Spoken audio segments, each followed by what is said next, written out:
résumé. Je me suis dit, ben oui, il peut être intéressant, ça m'attire et tout. Donc je l'ai commandé, je l'ai lu. Et quand j'ai fait ma dernière vidéo la fois passée, vous m'avez dit, donc je vous ai écouté. Oui, je vous ai écouté. Ça, j'ai pris la suite. Alors, ce que j'ai pris comme la suite pour l'instant, ce que j'ai pris comme la suite, ça se dit même pas. Et c'est le cerf-volant, toujours de Laetitia Colombani. Alors, j'ai encore une fois super bien aimé. Et j'accroche énormément, on rentre vite dans l'histoire. Alors, il s'agit ici du livre Le cerf-volant aux éditions Livre de poche. Au niveau du résumé, je vous le lis tout de suite. Brisée par un drame personnel, Léa abandonne la France et son poste d'enseignante pour partir en Inde, au bord du golfe du Bengale. Un matin, alors qu'elle nage dans l'océan, elle manque de se noyer. Une fillette qui jouait au cerf-volant court chercher de l'aide. Comment la remercier? Âgée de 10 ans, la petite travaille dans un restaurant et ne sait ni lire ni écrire. Entourée d'un groupe de filles du village et de leur chef, la tumultueuse Pretty, Lena se lance dans un incroyable projet: fonder une école pour tous les enfants du quartier qui en sont privés. Au cœur d'une Inde tourmentée commence une aventure où se mêlent l'espoir et les désillusions, la volonté face aux traditions et le rêve de changer la vie par l'éducation. Alors, j'ai beaucoup aimé.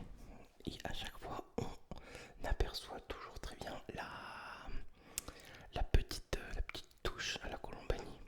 À chaque fois, on est sur une personne seule, aussi bien un petit peu.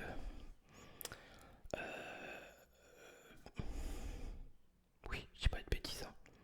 Oui, alors ici, un peu comme là, on retrouve, comme je disais il y a 30 secondes, une personne seule. C'est toujours la même thématique, le même schéma. Je sais pas comment m'expliquer correctement par rapport à ça, mais je crois que c'est souvent une femme, un homme seul.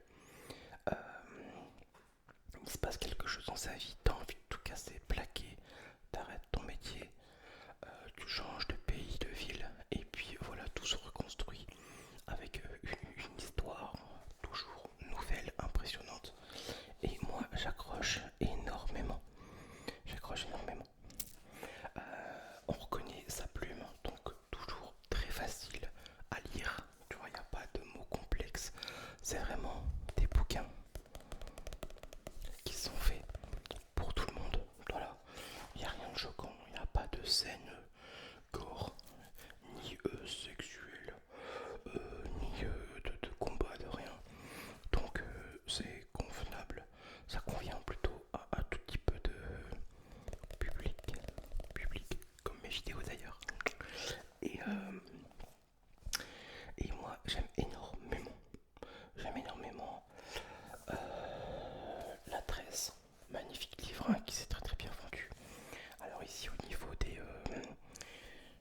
petits récits, il y a Marie-Claire qui dit un hymne puissant à la sororité. Après il y a Bouleversant, un très beau récit sur la reconstruction et le don par le Parisien.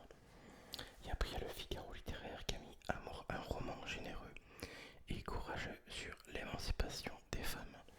Exactement, on y aperçoit alors, c'est écrit par chapitre, hein, c'est pas que du Lévi. Moi j'aime beaucoup Lévi aussi, parce qu'on rentre dans des scènes à chaque fois, et c'est pas des chapitres.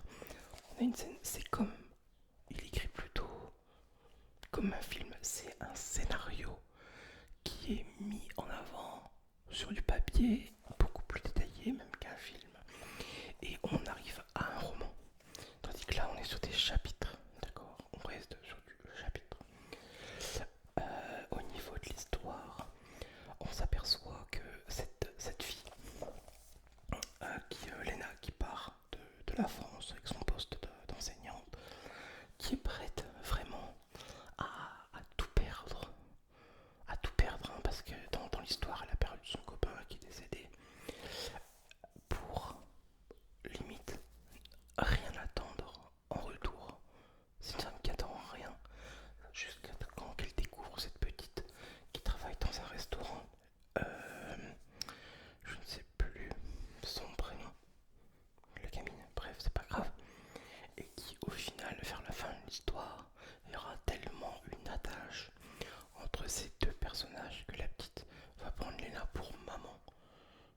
parce que dans l'histoire, on force les enfants à 10 ans à être mariés de force à des inconnus.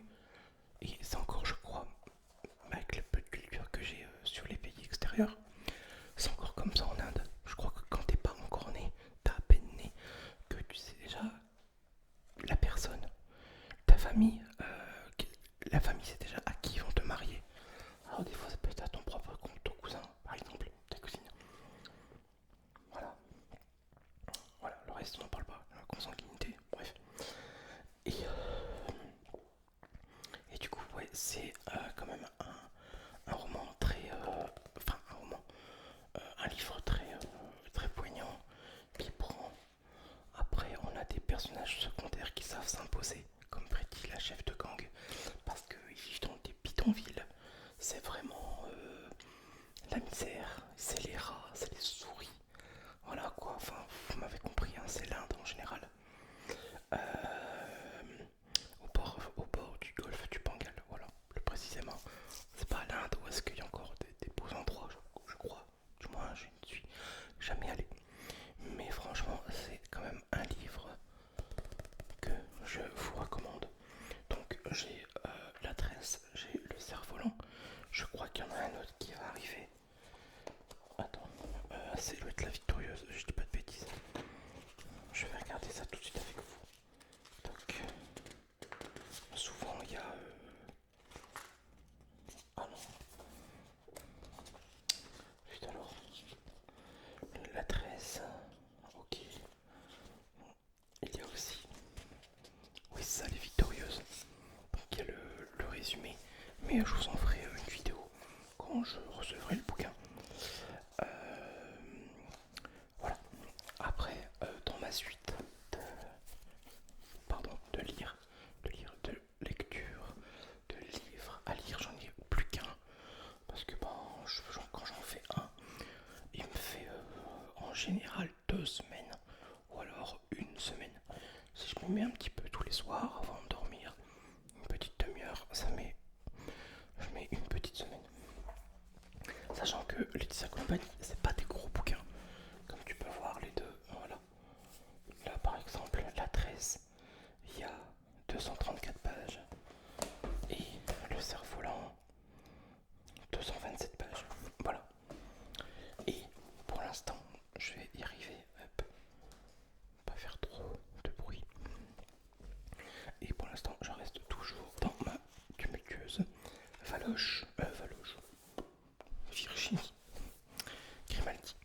Et là, je suis sur Il est grand temps de rallumer les étoiles. Un livre que je vais commencer à lire ce soir. Voilà, avec ma petite veilleuse que je mets là. Je sais pas ce que toi t'as exactement pour lire, ou alors t'as juste une lumière, un petit chevet, bref. Et du coup, ben, je vais commencer ça ce soir. Il est grand temps de rallumer les étoiles. Le résumé, Anna, 37 ans, croule sous le travail et les relances des huissiers. Ses filles, elle ne fait que les croiser au petit déjeuner. Sa vie défile et elle l'observe depuis la bulle dans laquelle elle s'est enfermée. À 17 ans, Chloé a renoncé à ses rêves pour aider sa mère. Elle charge de l'affection auprès des garçons, mais cela ne durera jamais. Lily, du haut de ses 12 ans, n'aime pas trop les gens. Elle préfère son rat, à qui elle donne le nom de son père, parce qu'il a quitté le navire. Le jour où elle apprend que ses filles vont mal, Anna prend une décision folle. Elle les embarque dans un périple en camping-car, direction la Scandinavie. Si on ne peut plus, si on ne peut revenir en arrière, on peut choisir un autre chemin. Voilà, ça c'est joli. Donc voilà un petit peu pour ce livre. On est toujours aux alentours de 9 € aussi. Je tiens à le préciser, là, 8,90, 7,90 et 7,90 à chaque fois pour les 3 livres. Voilà un petit peu pour cette vidéo livre bouquin. Désolé si j'ai pas fait trop de triggers. Souvent on n'en fait pas dans les vidéos livres et j'aime beaucoup les bouquins. Je sais pas, alors je sais pas, moi je veux ton avis si t'es encore là jusqu'au bout. Est-ce que t'es plutôt livre ou liseuse? ça prend de la place.